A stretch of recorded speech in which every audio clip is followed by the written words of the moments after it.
So to create a face swap in Photoshop, as long as you're following the proper steps, it's actually pretty straightforward. The first thing that you'll need to do is have two different images. The first image, of course, needs to be your face, and the second will need to be the image that you want to move the face onto. Now, a face swap can be useful in two different situations. The first situation is that, say you have taken a photo of somebody, but you caught them during a half blink, or they're just not smiling quite right in the photo that you really like.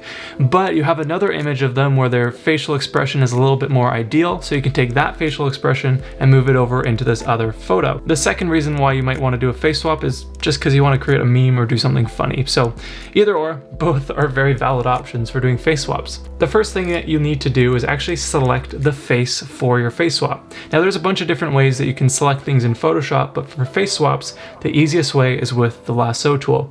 By pressing L on your keyboard, you can access that tool, or you can find it right here in your toolbar. With that tool selected, make sure that the new selection option is selected, and then we'll set our feather to 0 pixels so that we have a solid edge around our selection, and then we'll check off anti-alias like so.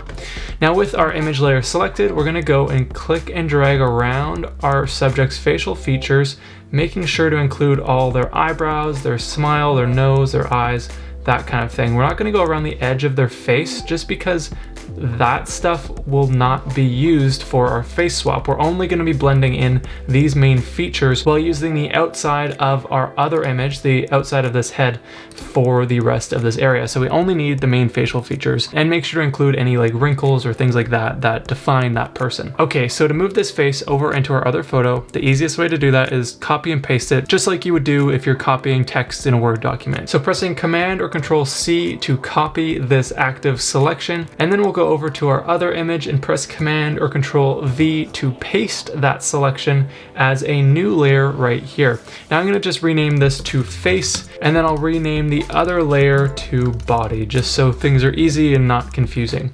So now that we have our two layers, we need to scale our face to fit on our head here.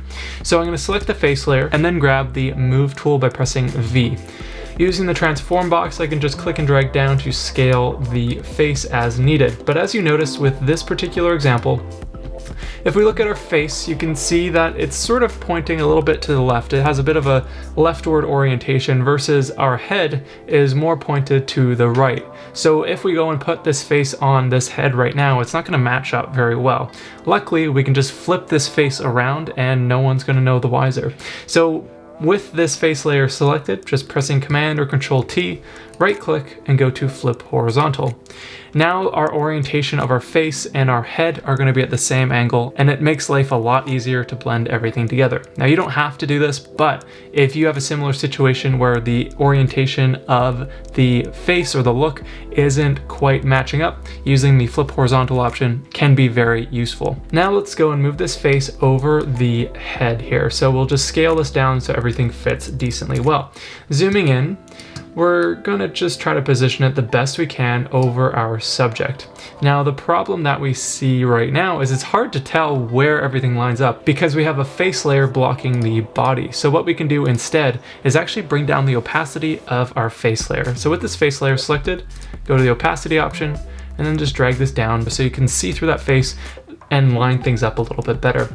Now this might look a little bit funny, but basically what we see here is our new face and then the underlying layer.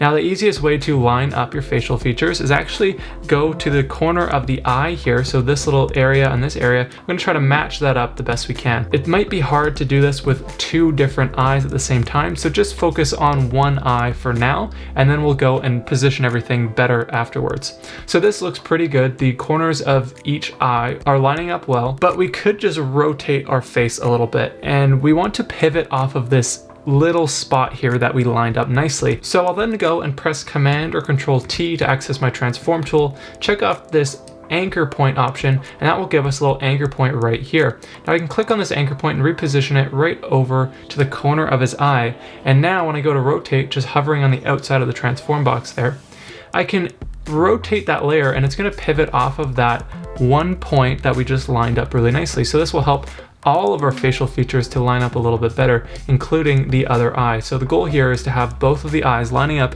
pretty well at this point. Bringing the opacity up to 100% here, pressing the check mark, things are looking pretty okay. So let's zoom out and see how we're going so far. When you zoom out a little bit further, it's easier to tell what things might need to be adjusted because you can better see the size of the head versus the facial features. And in this case, you can see how his mouth and nose just seem exceptionally large for the size of the head that they're on. So we can actually go and make those smaller using the warp option, or you can use distort and skew instead, which is what I'm going to show you right now, just because it's a little bit easier and more straightforward.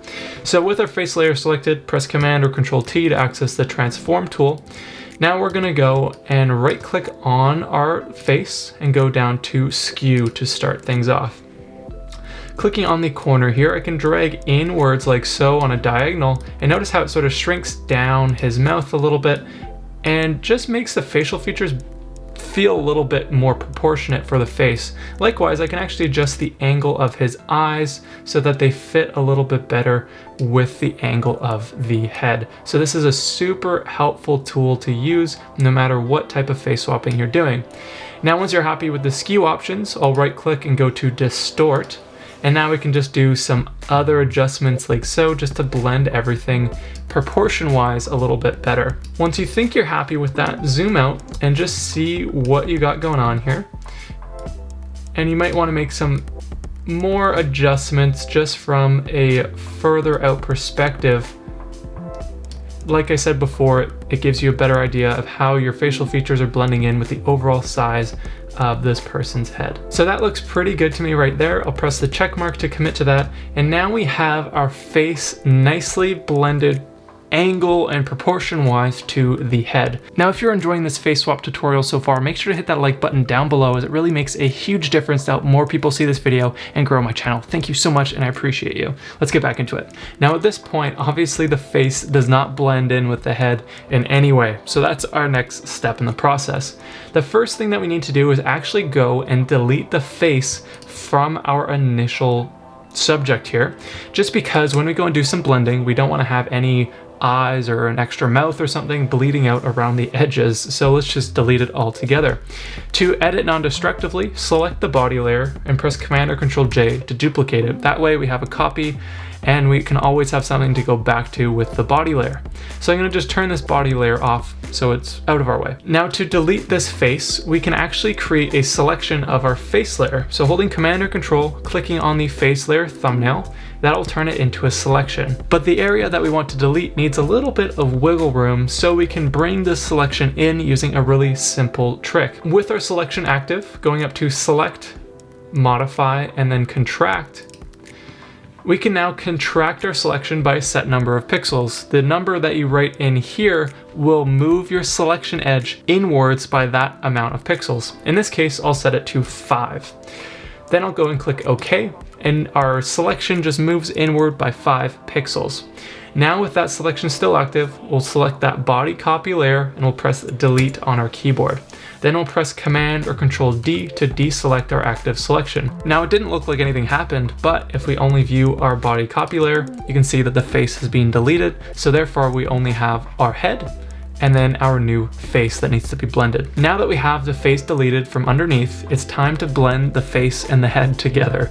And the easiest way to do this is actually with the auto blend panorama feature here in Photoshop. So first you need to select your body and your face layer at the same time. So shift clicking between those two layers so they're both highlighted here. We'll go up to Edit and down here to Auto Blend Layers. In this dialog box that appears, make sure that panorama is selected, as well as these two settings down here. The seamless tones and colors is going to help blend the colors and exposure of your face to the body really easily, automatically for you. And then the content aware feature will fill in any transparent pixels that might appear when the blending occurs, just so it saves you a bit of work later on. So make sure those two options are checked off and then go and click OK. Photoshop will then go and do its magic here.